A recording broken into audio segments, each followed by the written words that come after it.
اس نے شراب پی ہوئی تھی، اسے نشہ چڑھا ہوا تھا، تو وہ گندگی میں ہاتھ مار رہا تھا،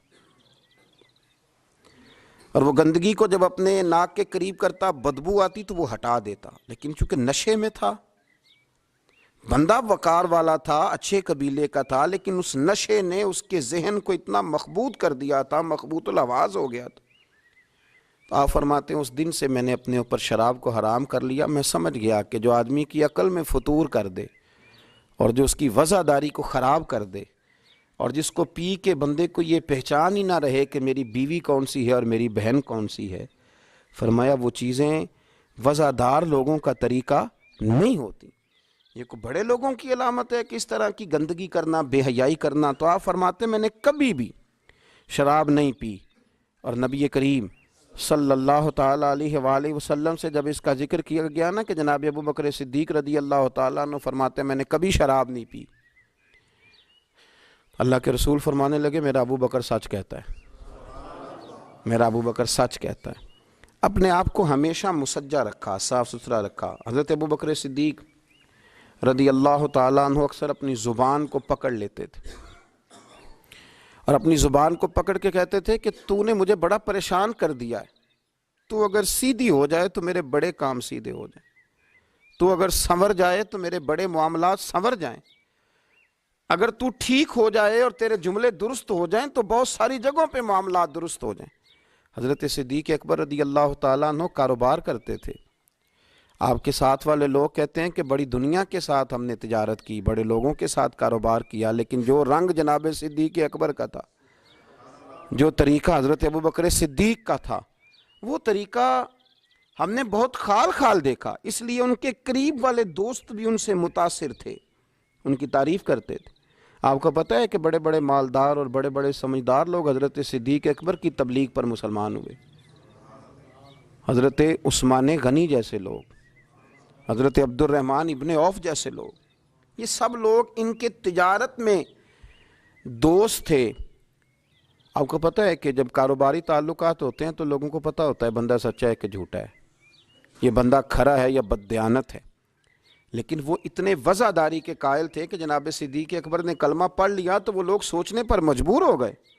کہ یار اتنا وضعدار، اتنا سمجھدار، اتنا پروقار آدمی اگر کہیں جھک رہا ہے تو کوئی بات تو ہے نا، کوئی معاملہ تو ہے نا۔ تو وہ بھی قریب آنے لگے، تو بہت سارے لوگ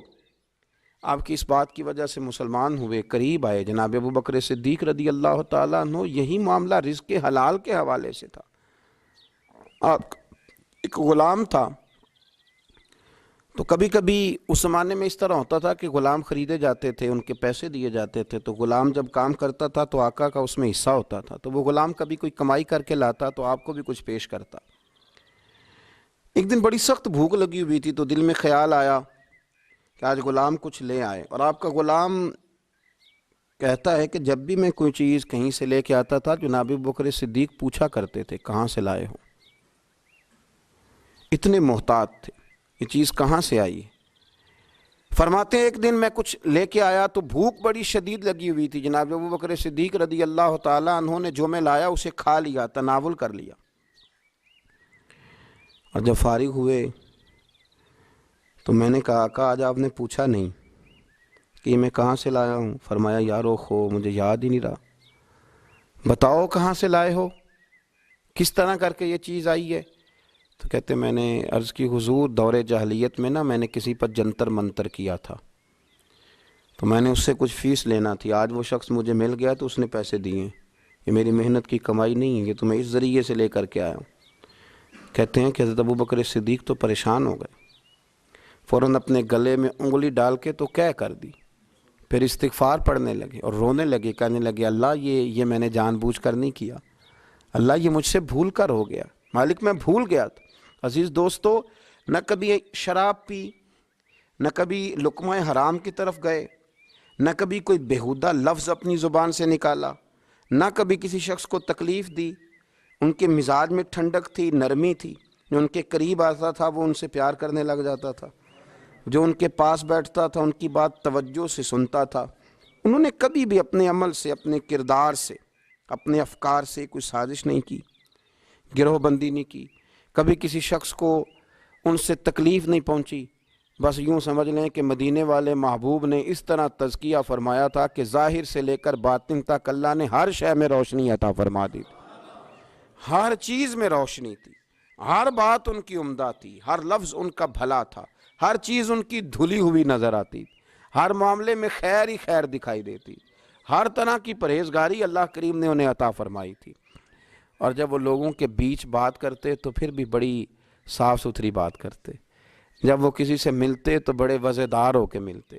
اور جب وہ کسی سے وفا کرتے تو پھر بھی رنگ ان کا نرالا اور انوکھا ہی ہوتا، کسی کو کچھ دیتے تو پھر بھی ان کی طبیعت میں مٹھاس ہی ہوتی۔ انہوں نے اپنی وفاداری، اپنا تقوی، اپنی پرہیزگاری اس کو ہمیشہ قائم رکھا۔ میرے نبی کریم صلی اللہ تعالیٰ علیہ وسلم نے اس بات کا ان لفظوں کے ساتھ تذکرہ فرمایا جب ایک شخص نے آ کے عرض کی حضور آپ سے ملنے آیا ہوں، دوبارہ آؤں تو فرمایا مجھ سے ملاقات نہ ہوئی تو میرے ابو بکر سے ضرور ہو جائے گی، اس سے ملنا۔ ایک شخص کو نا نبی پاک خرچہ دیتے تھے، ماہانہ اس کو حضور دیا کرتے تھے، تو رسول کریم صلی اللہ تعالیٰ علیہ وسلم سے ایک دفعہ عرض کرنے لگا کہ یا رسول اللہ صلی اللہ تعالیٰ علیہ وسلم، میں آپ سے پاتا ہوں تو میرے اوقات گزر اوقات ہوتی ہے۔ تو گویا اس کے سوال کا معنی یہ تھا کہ اگر آپ نے ظاہری پردہ کیا تو حضور نے فرمایا میں نہ ملا تو میرے بعد ابو بکر کے پاس آنا۔ یہ تعلقات نبھانا جانتے ہیں، ان کے اندر وفاداری ہے، یہ چیزوں کو سمجھتے ہیں، تم ان کے پاس آنا۔ اور پھر انہوں نے ان ساری چیزوں کو نبھایا، پھر پورا انہوں نے اس بات کو کامل کر کے دکھایا۔ حضرت ام ایمن رضی اللہ تعالیٰ عنہ فرماتی ہیں کہ رسول پاک علیہ السلام مجھ غریبنی کی ہمیشہ مدد کرتے تھے، حضور میرے پاس اکثر آیا کرتے تھے، مجھے نوازا کرتے تھے۔ آپ فرماتی ہیں کہ جب نبی پاک علیہ السلام نے وصال فرمایا تو میں بڑی پریشان ہو گئی، کون میرا خیال کرے گا، کون آئے گا، اور کون ہے جو اتنا وفادار ہے، اتنا سنجیدہ ہے، اتنا رسیلا ہے، اتنا میٹھا ہے کہ جو اتنی باریک باریک باتوں میں بھی اپنی وفاداری قائم رکھے گا۔ آپ فرماتی میں بڑی پریشان تھی اور رو رہی تھی، دروازے پہ دستک ہوئی، جب میں نے دروازہ کھولا تو ابو بکر صدیق بھی تھے، عمر فاروق بھی تھے۔ فرماتے ہیں کہ میں نے ان دونوں کو دیکھا کھڑے ہوئے، تو پھر میں نے پوچھا کیسے آئے ہو، تو کہتے ہیں ان کی آنکھوں میں بھی آنسو تھے اور میں بھی رو رہی تھی۔ تو عرض کرنے لگے کہ اماں جی آپ نے فکر نہیں کرنی۔ حضرت ابو بکر صدیق فرمانے لگے جب تک میں موجود ہوں میں حاضر ہوتا رہوں گا، آپ کو فکر کرنے کی کوئی ضرورت نہیں، جب تک میں ہوں۔ انہی ان کے اخلاق پر، انہی تعلیمات پر، یہی ان کی وفاداری تھی کہ جس پر میرے رسول پاک علیہ السلام نے فرمایا نماز میرے ابو بکر ہی پڑھائیں گے۔ حضور جب علیل ہوئے ظاہری طور پر تو فرمایا نماز ابو بکر صدیق پڑھ۔ اچھا مزے کی بات، لوگوں نے حضرت مولا علی شیر خدا سے سوال کیا تو حضرت علی کی جو باتیں ہوتی تھی وہ صرف علم نہیں ہوتا تھا، ساتھ حکمت اور دانائی بھی بڑی تگڑی ہوتی تھی۔ جب حضرت سیدنا علی المرتضیٰ شیر خدا کرم اللہ تعالی وجہہ الکریم سے یہ سوال پوچھا گیا نا کہ آپ نے حضرت ابو بکر صدیق کو کیوں خلیفہ بنایا، آپ نے حضور کی مسند پر انہیں کس طرح بٹھایا، تو حضرت علی المرتضیٰ شیر خدا رضی اللہ تعالیٰ عنہ کرم اللہ تعالی وجہہ الکریم فرمانے لگے نبی کریم نے نا انہیں مصلی دیا تھا، حضور نے انہیں منبر دیا تھا۔ تو ہمارے ذہن میں یہ بات آئی جسے نبی پاک نے ہمارے دین کے لیے پسند کیا، ہم اپنی دنیا کے لیے بھی اسی کو نہ پسند کر لیں جسے حضور نے ہمارے دین کے لیے پسند کیا، جس شخصیت کو، جس کی قابلیت کو، جس کی وفاداری کو نبی پاک علیہ الصلوۃ والسلام نے ہمارے دین کے لیے چنا، کیا ہم اپنے دنیاوی معاملات بھی انہی کے سپرد نہ کر دیں؟ اور فرماتے ہیں ہمیں امید ہے کہ وہ صحیح طریقے سے ان معاملات کو چلائیں گے۔ ہمارے ہاں یہ چیزیں اب ختم ہوتی چلی جا رہی ہیں، بہت زیادہ بولنے کا شوق،